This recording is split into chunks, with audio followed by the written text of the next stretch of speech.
لیکن ایک بات ضرور اور عرض کرنا چاہتا ہوں جو تاریخ کی کتابوں میں مجھے ملا ہے، سچی بات کرنی چاہیے۔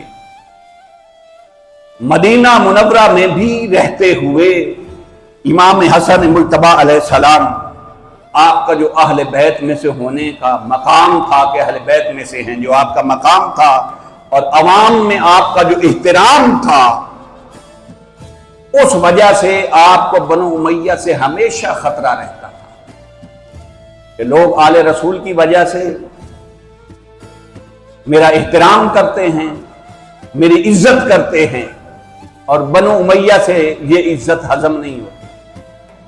ہمیشہ آپ کو یہ خطرہ لاحق رہتا تھا، اور اسی خطرہ کی وجہ سے وہ آپ کا خطرہ درست ثابت ہوا۔ بنو امیہ میں سے ہی کسی نے آپ کو زہر دلوائی۔ ہرگز میرا اشارہ حضرت امیر معاویہ کی طرف نہیں۔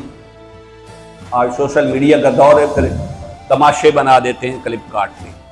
میں یہ بات کہہ رہا ہوں کہ بنو امیہ میں سے کسی نے آپ کو زہر دلوائی، حضرت امیر معاویہ کا نام نہیں لے رہا۔